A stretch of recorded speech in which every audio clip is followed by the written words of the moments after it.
Oke, assalamualaikum warahmatullahi wabarakatuh. Balik lagi di podcast Ima kali ini. Nah, kita kali ini kedatangan tamu nih dari Bujang Gadis Palembang. Boleh Kak, perkenalan dulu Kak? Halo, kenalin aku Weni Yulianti, Gadis Palembang tahun 2022. Sama dulu Kak Weni mulai. Jadi Kak Weni ini gadis Palembang. Dengar-dengar Kak Weni ini mahasiswa akuntansi juga ya Kak? Ya, benar banget. Semester 4 sekarang. Dari universitas mana? Aku di Politeknik Negeri Sriwijaya. Oh, jadi Kak Weni ini mahasiswa akuntansi yang termasuk berprestasi di bidang non-akademik, yang sekarang menjadi gadis Palembang. Emang anak akuntansi ini ulang.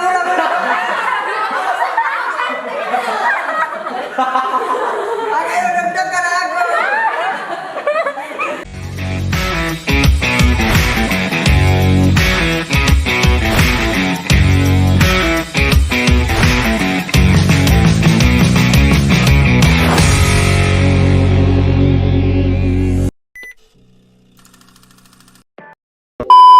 Jadi langsung saja nih masuk ke podcast kita, yaitu tentang mahasiswa berprestasi. Jadi aku mau nanya nih Kak, boleh nggak? Oke, apa tuh? Oke, boleh Kak ya. Menurut Kak Weni itu mahasiswa tuh harus bisa berprestasi di akademik juga nggak sih? Atau di non akademik juga harus berprestasi gitu? Jadi kalau menurut aku sendiri ya, sebenarnya untuk jadi mahasiswa berprestasi itu sebenarnya itu harus ya sebenarnya.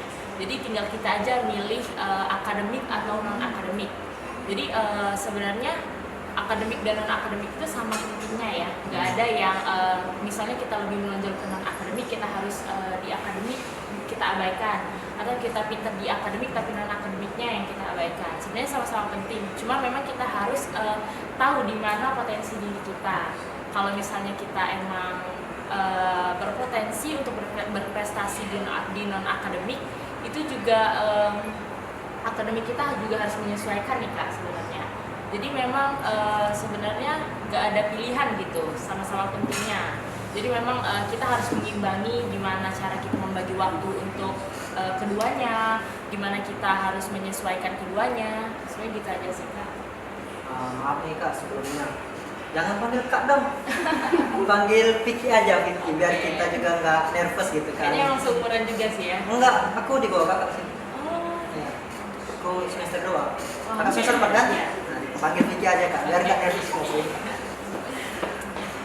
Terus menurut Kakak tuh ada nggak tips-tips tertentu gitu buat capai prestasi-prestasi mahasiswa yang berprestasi gitu? Sebenarnya kalau tipsnya itu yang pertama itu kita harus tahu dulu nih apa yang bakal kita pengenin, apa yang bakal kita tuju.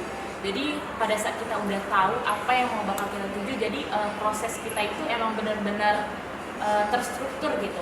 Dari mulai kalau misalnya aku nih pada saat semester 2 itu aku ingin join Bujang Gadis Palembang. Jadi aku udah cari tahu dulu nih sebelum aku ikut pemilihan apa aja nih yang bakal aku persiapin untuk aku bisa menang di kompetisi tersebut. Sebetulnya kan memang pada saat kita ikut kompetisi itu kitanya tujuannya mau menang ya sebenarnya. Jadi emang kalau aku kemarin tuh memang mulai dari public speaking, materi pariwisata, catwalk, dan juga cara wawancara yang baik dan benar itu gimana. Jadi itu semuanya aku pelajarin. Dan pada saat aku udah daftar, di situ ada memang pembekalan materi dari senior dan juga panitia. Di situ aku lebih lebih matang aja gitu. Setelah ilmu yang udah aku pelajarin dari sebelumnya. Kalau Kakak tuh kenapa sih kok lebih milih ingin berprestasi di non akademik? Oke, sebenarnya aku sendiri tuh sebenarnya sadar ya akan kemampuan akademik aku gitu. Oke, jadi aku tuh nggak terlalu yang pinter-pinter banget. Jadi maka dari itu aku tuh nyari kelebihan aku tuh ada di mana sih? Karena menurut aku soft skill dan juga prestasi itu sekarang itu butuh banget, apalagi pada saat kita mau terjun ke dunia kerja atau nge-apply dimanapun gitu. Menurut aku itu bisa jadi nilai tambah ya kalau misalnya kita punya prestasi dan juga nilai lebih gitu dari teman-teman yang kuliah biasa gitu. Sama sih Kak, aku juga nggak pintar-pintar. Jadi kan setiap mau kita gapai suatu impian itu pasti ada tantangan atau hambatan. Cara kakak ngatasi tantangan itu gimana sih kak? Apalagi di tengah tuntutan kuliah yang kakak jalani gitu. Sebenarnya aku juga pada saat dianugerahkan jadi Gadis Palembang kemarin, aku juga sebenarnya perasaan aku tuh setengah sedih tapi setengahnya seneng gitu. Sedihnya tuh kenapa? Karena aku takut aja nanti beban atau tugas-tugas itu aku nggak bisa memenuhi secara maksimal gitu. Karena kan apa ya, dinas itu pasti punya harapan tinggi di kita untuk bisa ngebantu mereka untuk memajukan sektor pariwisata yang ada di Kota Palembang. Jadi ya memang sebenarnya aku juga semaksimal mungkin untuk bisa berkontribusi kepada mereka, tapi juga aku senang gitu bisa ngebantu mereka dengan secara maksimal gitu, walaupun sebenarnya mungkin mereka kurang apa ya, ngerasa maksimal atas apa yang udah kita lakuin gitu. Tapi alhamdulillahnya untuk sejauh ini aku masih bisa berkontribusi jika mereka butuh bantuan aku. Kakak pernah nggak kayak ngalamin kita lagi sibuk di Bujang Gadis nih, terus di kuliah lagi banyak tugas gitu, pernah ngerasa kayak keteteran gitu nggak sih? Sering banget pastinya. Apalagi pada saat waktu akhir-akhir ini kan kami lagi sibuk pemilihan untuk tahun ini nih, dan di situ aku tuh juga banyak tugas kuliah malah belum UTS gitu. Jadi emang pada saat pemilihan ini aku tuh kan sebenarnya full gitu, abis kuliah, abis aku ngurusin untuk pemilihan tahun ini. Tapi di situ juga aku sempetin kalau misalnya emang ada waktu untuk aku ngebahas soal dan juga ngerjain tugas yang dikasih dosen, aku itu kerjain di situ karena mau gimana pun kan pendidikan tetap prioritas nomor satu. Jadi masih harus balance gitu ya antara Bujang Gadis dan kegiatan kuliah. Terus untuk public speaking nih, Kak Ben itu ada tips nggak biar kita tuh nggak ngomongnya belibet terus enak didengar gitu? Contohnya kayak aku kan masih belibet kalau Aku juga public masih speaking. belajar kakak. Ada tips-tips tertentu nggak? Kalau dari pengalaman aku sih sebenarnya public speaking itu yang pertama kita tahu poin apa sih kak yang mau kita sampaikan gitu. Nah yang kedua itu kalau menurut aku sering-sering aja denger podcast gitu, cara public speaking itu gimana, karena sebenarnya public speaking itu selain poin apa yang bakal kita sampaikan, tapi improve kata itu juga penting kan, karena kita nggak tahu kan pada saat di lapangan itu kita ingat atau enggak, atau sesuai yang kita pelajarin atau enggak. Jadi improve itu sangat penting sebenarnya, dan juga pengalaman sih kan, jam terbang. Kebiasaan ya. Jadi memang kalau misalnya kita memang ada pengalaman dan juga jam terbang, kesempatan nih ditawarin orang gitu, ambil aja nggak apa-apa, karena itu jadi pelajaran. Gak ada kan orang yang hebat tuh dari langsung ke skala yang besar gitu. Kalau prinsip aku sendiri sih kayak terpaksa lalu terbiasa gitu. Iya benar banget, emang sebenarnya harus tentu kan belajar dari kecil. Nah terus untuk ajang pemilihan Bujang Gadis itu kita tuh harus ada skill khusus tak? Bisa misalnya tuh kita tuh harus bisa main bola gitu atau main gitar gitu. Ada nggak? Sebenarnya kalau kayak main bola, main gitar itu mungkin lebih ke bakat ya. Bakat itu emang pasti ada sih kak.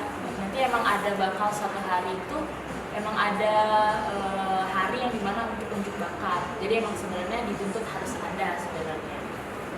Kalau kakak sendiri tuh bakatnya apa sih kalau boleh tahu gitu deh? Sebenarnya aku tuh nggak tahu juga ya bakat aku apa sebenarnya. Cuman emang kemarin aku itu waktu bakat aku nampilin tari. Tari. Iya. Tari apa? Kemarin Zapin Palembang. Gak tahu sih. Jadi emang kayak bau-bau Palembang gitu kan. Yang kayak ditampilin di acara nikah itu nggak sih? Iya kurang lebih. Tapi emang kemarin narinya sendirian kan emang. Jadi lebih ke kreasi aja sebenarnya. Terus yang buat Kak Benny bermotivasi, ada motivasi untuk jadi mahasiswa berprestasi itu apa sih?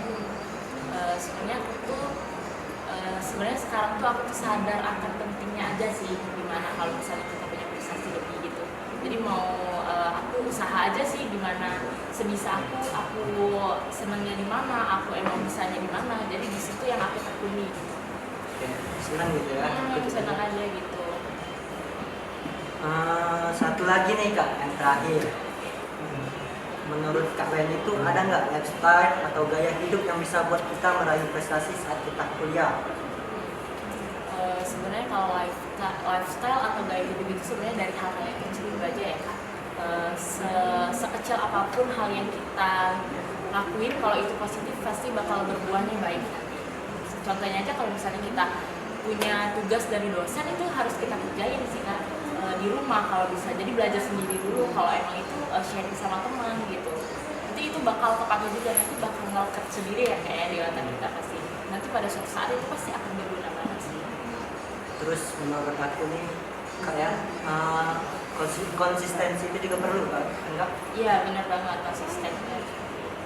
Karena emang kalau misalnya kita nggak konsisten itu biasanya hasil yang kita capai itu juga nggak maksimal.